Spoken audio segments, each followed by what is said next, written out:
Olá, tudo bem? Meu nome é Robson Júnior e hoje eu quero compartilhar com você um tema da Palavra de Deus sobre o dom de línguas. Para alguns, acreditam que o dom de línguas é falar em línguas estranhas. Outros acreditam que o dom de línguas é falar em outros idiomas. Nós vamos ver o que é que a Palavra do Senhor fala sobre isso. Eu espero que eu seja o mais rápido possível e mais objetivo possível, porque é um tema muito extenso e muito complexo. Então eu vou tentar reduzir o máximo possível. Vamos lá. Algumas pessoas dizem que as línguas estranhas que eles falam são línguas de anjos. Só que na Bíblia, eu já li a Bíblia várias vezes e minha esposa já leu 10 vezes a Bíblia, já fez ano bíblico 10 vezes, e nós nunca encontramos um anjo falando um idioma diferente. Toda vez que o anjo vinha falar com o servo de Deus, quando ele veio falar com Maria, veio falar com José, veio falar com Daniel, veio falar com todos os outros profetas e servos do Senhor, sempre falaram o idioma do povo de Deus. Então, não tem como você dizer, a língua estranha é língua dos anjos. Como? Se na própria Bíblia fala que os anjos vieram falando o idioma do servo de Deus. Então, não tem nem como você atribuir que o dom de línguas é a língua de anjos, porque a Bíblia não fala sobre isso. Quando Paulo lá em 1 Coríntios capítulo 3 ele fala, ainda que eu falasse a língua dos anjos, significa que ele não falava. Ele quis dizer ainda que ele falasse, se não tivesse amor, né, nada. Então o foco ali era falar sobre o amor. Então, muitas pessoas pegam o texto de 1 Coríntios capítulo 14, versículo 2, aonde fala, quem ora em língua estranha não fala a homens, senão a Deus, visto que ninguém o entende, e em espírito fala mistérios. Muitas igrejas, muitas pessoas isolam esse versículo e acabam pregando que existe o dom de língua estranha. Eu vou explicar para você todos esses textos e mais alguns. Para nós entendermos, para começar, sobre o dom de línguas, nós temos que entender quem foi que nos prometeu que falaríamos em outras línguas. Vamos lá para o nosso texto base aqui, Marcos capítulo 16, Marcos 16, versículo 15 em diante. Disse Jesus, vão pelo mundo todo e preguem o evangelho a todas as pessoas. Pense, Jesus está falando com os 12 discípulos dele, os 12 apóstolos. Ele manda agora homens que não eram estudados, homens que eram pescadores sem cultura no tempo, na época, homens que eram iletrados. Agora Jesus diz, vão pelo mundo e preguem o evangelho.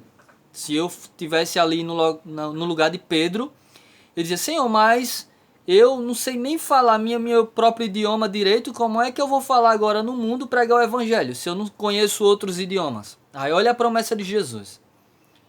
Quem crê e for batizado será salvo, quem não crê será condenado. Estes sinais acompanharão os que creem. Em meu nome expulsarão demônios e falarão novas línguas. Então Jesus prometeu para homens que não tinham estudo, que eram iletrados, que em nome dele eles falariam outras línguas. Primeiro, o significado da palavra língua no original grego é glossa. Glossa significa esse órgão língua, esse órgão minúsculo que existe, né, na boca. Pode ser também traduzida como dialetos e o principal como idiomas. Então, Jesus disse, em meu nome falarão novas línguas, glossa, novos idiomas.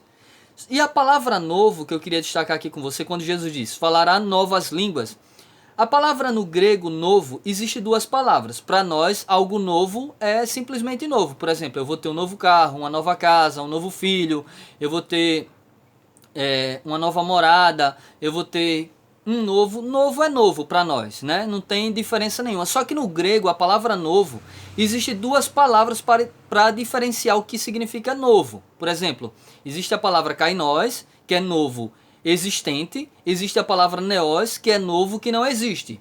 E no texto que Jesus fala aqui em Marcos capítulo 16, versículo 17, quando ele diz, falarão novas línguas, é kainos, novo que já existe. Por exemplo, falarão novos idiomas que já existem. Eu vou explicar para você a diferença do kainos e do neos. Preste bem atenção. Neos é novo que já existe. Por exemplo, eu tenho dois filhos. A minha filha Lara, de 7 anos, e o meu filho mais novo, Caleb. Isso é kainós, novo que já existe. Meu filho mais novo é Caleb. E agora vamos supor, eu converso com a minha esposa e digo, vamos ter um novo filho, novo que não existe, neós. Então, a Bíblia, no grego, tem essa dificuldade um pouco de entender. Só que lá no texto, no original, no grego, quando Jesus diz, falarão novas línguas, é kainós, novo que já existe. E glossa, idiomas. Então, quando Jesus diz, em meu nome falarão novas línguas, ele quis dizer assim, em meu nome vocês vão falar outros idiomas. Não se preocupe, pode entrar em outras nações, pode ir pelo mundo. Vocês vão falar os idiomas das pessoas por onde vocês andarem. E essa promessa, gente, se cumpre de uma maneira poderosa em Atos capítulo 2, no dia de Pentecostes. Vamos para lá agora. Eu estou tentando ser o mais rápido possível para não tomar muito tempo, para que o vídeo não fique longo. Já estamos em 5 minutos, mas aguarde só mais um pouquinho aí. Atos capítulo 2, a promessa de Jesus que falarão kainós, glossas, se cumpre aqui agora. Falarão novos idiomas existentes. Vamos lá. A descida do Espírito. Chegando o dia de Pentecostes, estavam todos reunidos num lugar. De repente veio um som do céu, como um vento muito forte, e encheu toda a casa na qual estavam assentados. E viram o que parecia línguas de fogo, que se separaram e pousaram sobre cada um deles. Todos ficaram cheios do Espírito Santo e começaram a falar noutras línguas, glossa, noutros idiomas, conforme o Espírito os capacitava. Agora veja só, havia em Jerusalém judeus devotos a Deus, vindos de todas as nações do mundo. Ouvindo-se o som, juntou-se uma multidão que ficou perplexa, pois cada um os ouvia falar em sua própria língua. Atônitos e maravilhados, eles perguntavam, acaso não são galileus todos esses homens que estão falando? Então, como os ouvimos falar a cada um de nós em nossa própria língua materna? Ora, lá havia partos, médios e elemitas, habitantes da Mesopotâmia, judeus, Judeia e Capadócia, da ponto da província da Ásia, Frígia e Panfilha, Egito e das partes da Líbia próximas a Cirene. Visitantes vindo de Roma, tanto judeus como convertidos ao judaísmo, cretenses e árabes. Nós os ouvimos declarar as maravilhosas grandezas de Deus em nossa própria língua. Veja, pessoas de várias nações estavam naquele momento em Jerusalém, foram para adorar, e ali os discípulos, a promessa de Cristo se cumpre, né? A promessa de Marcos 16, capítulo 16, versículo 15, 16 e 17, se cumpre agora em Atos capítulo 2. Os discípulos agora recebem o Espírito Santo, começam a falar agora em outros idiomas existentes. Lembra? Kainós, novo que já existe. Neos, novo que não existe. Então você vê, a palavra língua glossa foi o que se cumpriu aqui. Kainós, novos idiomas que já existem, vocês vão falar. Então os discípulos começam a pregar e as pessoas de outras nações entenderam na língua de cada um deles. Aí você pode dizer, sim, Robson, tá certo. Aí eu vi que em Pentecostes eles falaram idiomas de outras pessoas. Mas o que é que você me diz de Atos capítulo 19, versículo 6? Como uma jovem até comentou no meu Facebook há pouco instante, ela usou Atos 19, verso 6. Olha o que é que diz aqui. Se você isolar o texto, dá a entender que parece essas línguas que essas igrejas aí falam. Veja só, Atos 19, versículo 6. Quando Paulo lhe impôs as mãos, veio sobre eles o Espírito Santo e começaram a falar em línguas. Veja, aqui não está dizendo língua estranha. Falar em línguas, idiomas, para a pregação do Evangelho, a promessa de Cristo. Agora, como é que eu provo isso? No próprio capítulo, no versículo 10, diz assim: isso continuou por 2 anos, de forma que todos os judeus e os gregos que viviam na província da Ásia ouviram a palavra do Senhor. Então viu que lá havia pessoas que era necessário com que os discípulos falassem outros idiomas para que a pregação do evangelho fosse firmada, acontecida naquele momento. Então aqui a Bíblia diz, isso durou por cerca de 2 anos. para que a palavra do Senhor fosse anunciada, era necessário naquele período o dom de línguas. Aí você pode correr para Coríntios e dizer, Robson, mas 1 Coríntios capítulo 14, versículo 2 fala, né? Ora, o que fala em língua estranha não fala a homens, senão a Deus, visto que ninguém o entende. Era aí onde eu queria chegar. Amigos, a palavra estranha, ela é estranha na Bíblia, ela não existe. A única Bíblia que coloca a palavra língua estranha é João Ferreira de Almeida, Revista e Corrigida, que é uma Bíblia muito boa. Eu usei bastante, tinha uma plenitude, até dei de presente a um jovem. Só que o detalhe é, a palavra estranha, na João Ferreira de Almeida, Revista e Corrigida, ela está inclinada, ela está em itálico. O que isso significa? Quando você comprar uma Bíblia, antes de comprar, vá lá no prefácio, dê uma olhada para ver o conteúdo que você está comprando.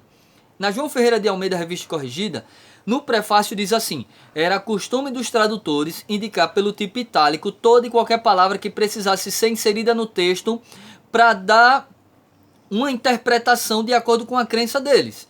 Então, veja que a palavra estranha foi acrescentada pelos tradutores da João Ferreira de Almeida, Revista e Corrigida. Essa palavra estranha não existe no original grego. Então, no grego está como? O que fala em outra língua não fala aos homens, senão a Deus, visto que ninguém o entende.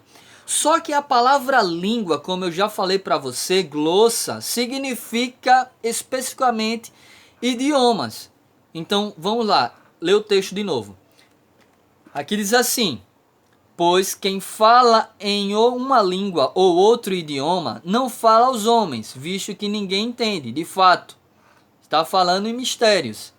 Então, o texto está dizendo que quem fala em outros idiomas, mas vamos supor que seja as línguas estranhas que muitos dizem que é falado, né? Nas igrejas aí nós vemos, infelizmente.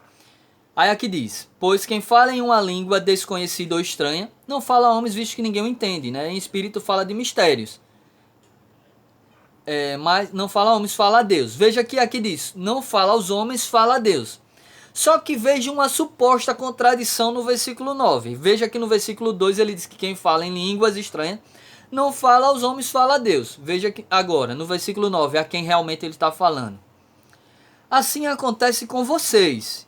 Se proferirem palavras compreensíveis com a língua, se não proferirem palavras compreensíveis com a língua, como alguém saberá o que está sendo dito? Vocês estarão falando simplesmente ao ar. Oxente, Paulo não disse no versículo 2 que fala a Deus? Agora ele estava no versículo 9, ele diz que fala ao ar? E agora? Fala a Deus ou fala ao ar? Não fala para nada. Veja, aqui o que é que está acontecendo em 1 Coríntios? Inclusive, a igreja menos espiritual que existiu foi a igreja de Coríntios. E é daqui que muitas pessoas arrancam doutrinas. Muitas pessoas, depois eu vou falar sobre o véu, depois eu vou falar sobre outras coisas que muitos arrancam da igreja menos espiritual que existiu, que foi a igreja de Coríntios, a igreja da bagaçada, né? A igreja que Paulo teve que mandar cartas corrigindo o tempo todo. Então, amigos, repare o que é que Paulo diz aqui. Todos nós sabemos que Paulo era poliglota. Da onde é que arrancamos que Paulo era poliglota? O único texto que fala é 1 Coríntios 14, versículo 18. Paulo diz, dou graças a Deus por falar em idiomas mais do que todos vós juntos. Então, Paulo falava vários idiomas. Agora, como é que ele vai chegar para uma igreja que fala em língua estranha, supostamente essas línguas estranhas, e dizer, dou graças a Deus que eu falo em línguas estranhas muito mais do que todos vós juntos? Como é? Porque essas línguas estranhas, como é que Paulo vai falar muito mais do que os outros, né? Porque se supostamente fosse essas línguas estranhas, esse verso estaria errado. Porque só é você falar aquela brachúria, essas coisas todas que a gente vê, né? Eu não estou zombando, pelo amor de Deus, entenda. Eu quero ajudar você a ter uma compreensão fiel à palavra de Deus. E não a uma compreensão fiel àquilo que os seus pastores, seus anciões, seus presbíteros ensinam ou falam. Essas coisas de... Eu conheço muitas pessoas que falam nessas línguas. Vamos lá. Para o mundo pentecostal, falar em língua estranha significa ser cheio do Espírito Santo. Ah, você é batizado no Espírito Santo, fala em língua estranha. Para ele, se você for batizado no Espírito Santo, você tem que falar língua estranha. Só que veja só, As línguas, olha o que Paulo diz aqui. Irmãos, deixem de pensar como criança. Com respeito ao mal, sejam como crianças. Mas, quanto ao modo de pensar, sejam adultos, pois está escrito na lei, por meio de homens de outras línguas, outros idiomas. Paulo agora está usando o Velho Testamento aqui, se referindo a Isaías 28, versículo 11. Por meio de lábios estranhos, ou por meio de homens de outras línguas, outros idiomas, por meio de lábios estrangeiros, falarei a este povo, mas mesmo assim eles não me ouvirão, diz o Senhor. Portanto, as línguas são um sinal para os descrentes e não para os que creem. A profecia, porém, é para os que creem, não para os descrentes. Paulo está dizendo aqui, olha, as línguas são sinais para os que não creem, para os descrentes, para os infiéis em outras versões. Então, como é que você agora diz que eu sou cheio do Espírito Santo, eu estou falando em língua estranha? Não. A língua, o dom de línguas é de sinal para os descrentes, ou seja, aquilo que Jesus disse: vão e falem para os que não conhecem a minha palavra. Em meu nome vocês vão falar novas línguas. Kainós, glossas, novos idiomas que já existem. Vocês vão falar em outros idiomas existentes. E aí isso se cumpre em Atos capítulo 2, em Atos capítulo 19, versículo 6 e 10, em Atos capítulo 10, onde Cornélio também recebe o dom de línguas, Deus permite ali, observe, a promessa aqui era que Deus falaria por lábios estrangeiros. Cornélio, gentil, recebe agora o dom de línguas também para a pregação do evangelho. Então o dom de línguas não é nada mais nem nada menos do que apenas para pregar o evangelho. Deus capacitando pessoas iletradas que nunca estudaram, nunca souberam falar em outros idiomas, a falarem para a pregação do evangelho. Atos capítulo 1, versículo 8, né? Que diz assim, Atos 1, versículo 8. Repare aqui, para que é o poder do Espírito Santo, para você ver que é para a pregação do evangelho. Atos 1, 8. Mas receberão poder quando o Espírito Santo descer sobre vocês, e serão minhas testemunhas em Jerusalém, em toda a Judéia, Samaria e até os confins da terra. O poder do Espírito Santo é para pregar o evangelho a todo o confim da terra. Então, amigos, nada de eu estou falando em língua estranha, que é um mistério, língua dos anjos, falando entre eu e Deus. Não. Paulo diz que essas línguas estranhas que as pessoas falam aí, tá falando ao ar. Tá lá em 1 Coríntios capítulo 14. Simples assim. Sem muito arrudeio, sem mimimi, sem muita conversa. Tá claro aqui. Então, o dom de línguas é para um sinal para que eu pregue o evangelho para os que não conhecem a verdade. É a única coisa que a Bíblia aponta. Eu espero ter sido claro, o vídeo ficou muito grande, 18 minutos, mas é a única coisa que a Bíblia fala, dom de línguas. E por que é necessário o dom de línguas hoje? Aí a gente volta para a Torre de Babel. Todos falavam no mesmo idioma. Quando veio o dilúvio, os filhos de Noé se reuniram agora, não acreditaram na promessa que Deus disse que não destruiria mais a terra com água. E agora eles fazem uma torre, porque diziam eles, se vier outro dilúvio, nós vamos ter com quem nos proteger. Deus agora vem, derruba a torre e confunde todos eles e agora reparte as línguas. Eles começam a falar em idiomas diferentes. E agora a gente sabe que existem várias nações. E para unir essas nações de novo, aí é necessário o dom de línguas, para que a mensagem seja pregada para pessoas de outros idiomas, de outras línguas. Que Deus abençoe você. Eu tentei acelerar, corri até errei algumas palavras, mas espero que você tenha compreendido em nome de Jesus. Deus abençoe, e se você fala essas línguas, ore a Deus, porque isso não procede de Deus. A língua que procede de Deus são idiomas existentes, dom de línguas, kainós, glossas, novos idiomas que já existem. Deus abençoe.